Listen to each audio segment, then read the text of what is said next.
eyes. We will live the game through our hands. We will be in control of something. There's nothing quite like reminiscing on the days of old when it comes to video games. When I think back to the days of sitting on the couch as a kid, desperately trying to get past Hilltop Zone in Sonic the Hedgehog 2, my heart is filled with nothing but nostalgic bliss. A feeling I can relate to many games from the Sega Mega Drive up to the Nintendo Wii.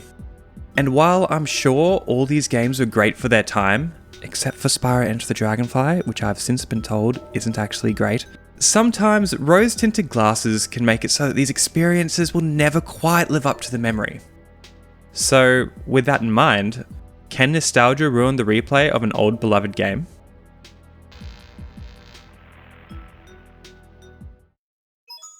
It's me, Mario!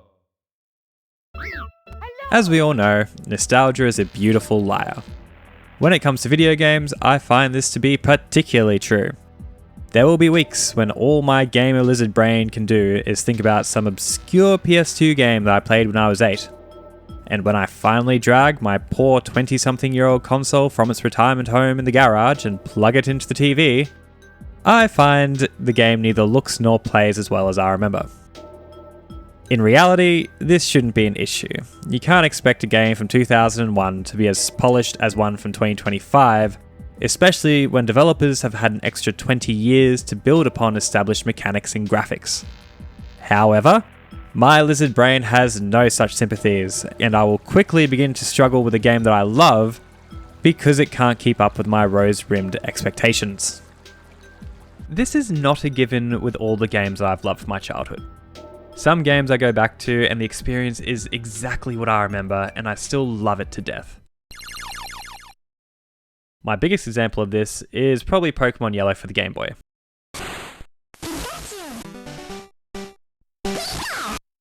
I still love going back to the Kanto region and find it as engaging as it was when I was 5. Though these days I tend to play it on double speed. But Pokemon is a bit of a special case for me because I was and still am obsessed with it. And this all started with Pokemon Yellow. This was the kind of game where I would play it for days straight, beat the Elite Four, catch Mewtwo, and then immediately delete my save file and restart the game again. There's this place in the game called the Rock Tunnel, which is completely dark and requires a move called Flash to lighten the place up. I knew this game so well, I would just forego finding the move and just walk through the dark by memory and get through to the other side. It was indeed a childhood well spent. So while I still love this game, I think it might just be a bit of a case where the nostalgia is so intense I just completely ignore any shortcomings that the game has. Another good example of this is Sonic the Hedgehog 2. As I mentioned earlier, I used to play this a lot, and while as a kid I never got very far, I always found the platforming and levels captivating. As an adult, I've gone back and finished it, and I found the same enjoyment was still there. I think this is a testament to just how well it was made. The platforming is still super tight, and the design of the zones feel like a fun labyrinth to explore. The only real negative experience I have going back to this is the game's colours feel a little washed out, but I think that's because I'm used to playing Sonic Mania, and it's a minor nitpick at best anyway. I do feel like it's easier for something like a 2D sprite-based platformer to age well, since a lot of the controls have remained standardized since the 80s, and pixel art tends to age extremely gracefully. Not to say all NES and Sega Mega Drive games have aged wonderfully, but I feel like they have an advantage over their 3D counterparts. So, let's go through some games that I feel don't quite live up to the hype that my nostalgia has made up in my own head.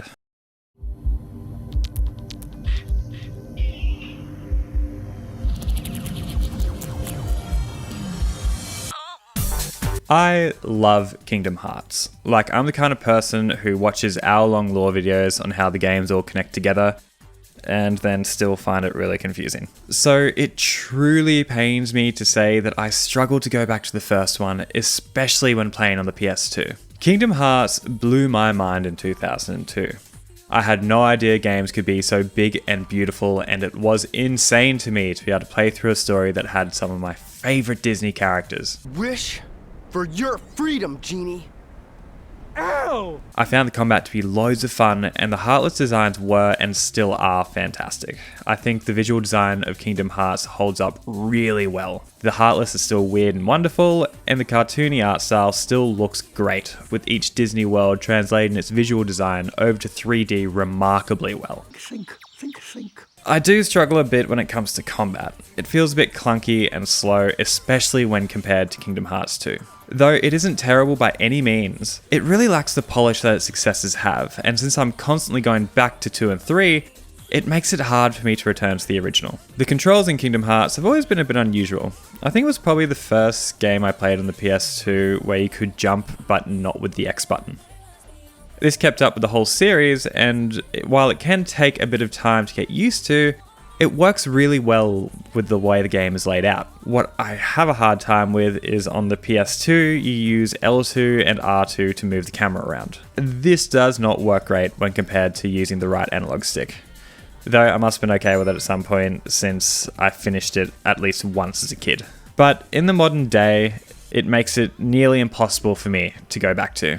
So I generally play Kingdom Hearts through Final Mix rather than on the original hardware. What really turns me off finishing the game again is the level design. There is a lot of backtracking in this game, often with little direction. I spent so long in Deep Jungle just going back and forth trying to find where the game wanted me to go next, just to find that I had to eliminate some Heartless in a random area with no direction. Now, I don't want to sound like someone who requires a Skyrim type marker or God of War yellow paint to be able to make any progress in a game, but the general lack of direction in Kingdom Hearts can be annoying at best and loathsome at worst. This isn't to say that it makes the game unplayable, not by any means, but it isn't the experience I remember, which makes it harder for me to reconcile with, which I think is why I tend to drop it fairly early rather than completing it. Also, the platforming sucks to get high jump.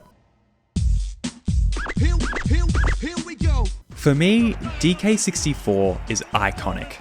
I've heard the opening record scratched to the DK rap more times than I could ever count, and Diddy Kong's guitar riff is drilled into my brain.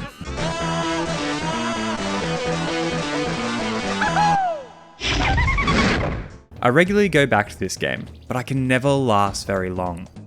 While I still have fun playing it, areas like the camera, and particularly the underwater controls, make it difficult for me to stick with. Knowing how easy it used to be for me to zip all over Kong Island makes it all the more difficult to go back to. I love the exploration aspect, using different Kongs to find a new area of an old stage where bananas and coins are plenty to be found, but on the flip side, navigating can be a real pain. Trying to find your way around some levels can be frustrating. Gloomy Galleon, for example, is comprised largely of water, which is a pain in any N64 game. Or any area that requires a Kong to walk along a thin path, which is made very difficult with the camera. But when I think about DK64, these aren't the things that I think about. I remember a colourful, vibrant world that was expansive, filled with fun, quirky characters, and worlds that are endlessly charming. And the game still has these, and that's why I still love it. But when I go back, I just can't play it for very long because of the gameplay I have in my head doesn't quite match what I see on screen.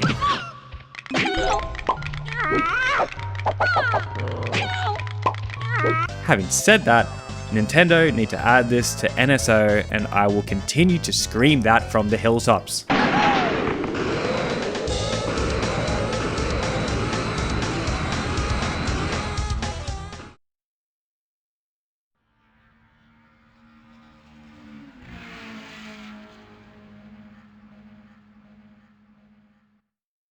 The third and final game I'm going to use as an example of not living up to my silly, nostalgic brain is, and it really hurts to say this one, Mario Kart 64.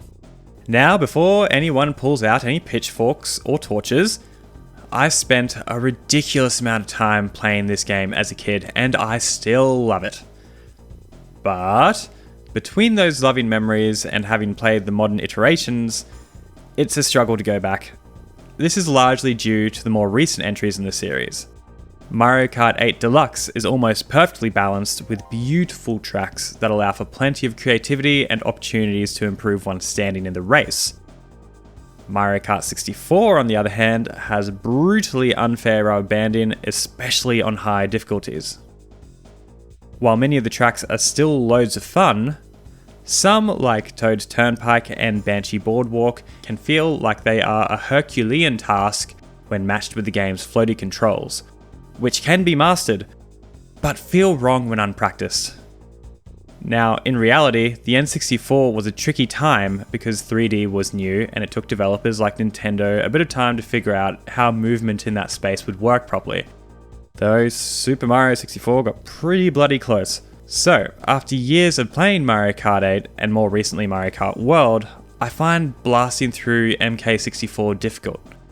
Made even more frustrating by the fact that I used to tear through it so easily.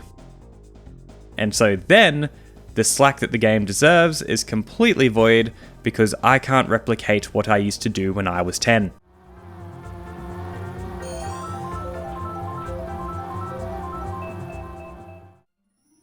I still love these games, and that's why I regularly return to them, and these experiences don't make me love them any less.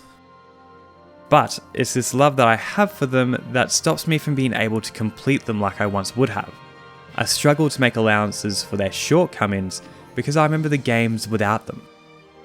A reasonable person would be able to look at a game from the 90s or 2000s and be able to adjust their expectations through the lens of, well, I should give this game some slack because they hadn't really figured this stuff out yet. But because these games are such pillars of my identity as a gamer, I can't think of them as not perfect.